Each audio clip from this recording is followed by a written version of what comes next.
Hello viewers, কেমন আছেন আপনারা? আশা করি সকলে অনেক অনেক বেশি ভালো আছেন। তো আজকে আপনাদের মাঝে একটি সোফা সেট বার্নিশ করার ভিডিও নিয়ে চলে আসলাম। এখানে দেখতেই পারতেছেন আপনারা, এখানে সুন্দর ডিজাইনের একটি Victoria king sofa set varnish করা হচ্ছে। একদম কাঠ কালার, খুব উন্নত মানের সোফা সেট। আশা করি আপনাদের অবশ্যই ভালো লাগবে। এর নিচের ঝালর নকশাটা দেখেন, ওপরের যে ঘাড়ির নকশাটা, দুইটাই কিন্তু মোটামুটি ভালো। এর দুই সাইডে হ্যান্ডেল আছে, হ্যান্ডেলের দুই সাইডেই নকশা করা আছে।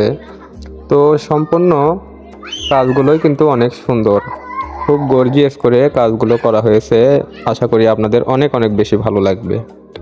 আর ভালো লাগলে অবশ্যই ভিডিওটা আপনারা শেয়ার করে রাখবেন কিংবা সেভ করে রাখবেন, যাতে করে এরকম ফার্নিচার আপনারা যে কোনো ফার্নিচার থেকে বানিয়ে নিতে পারেন। তো অবশ্যই ভিডিওটা ভালো লাগলে ভিডিওটাতে একটা লাইক করে দেবেন। আর চ্যানেলে নতুন হলে চ্যানেলটি সাবস্ক্রাইব করে পাশের বেল আইকনটি অন করে রাখবেন, যাতে করে এরকম সুন্দর সুন্দর ডিজাইনের ভিডিওগুলো আপনাদের মোবাইলের নোটিফিকেশনে সবার প্রথমে পৌঁছে যায়। তো ধন্যবাদ সবাইকে, ভালো থাকবেন, সুস্থ থাকবেন। আজকের ভিডিওটা এই পর্যন্তই। আসসালামু আলাইকুম।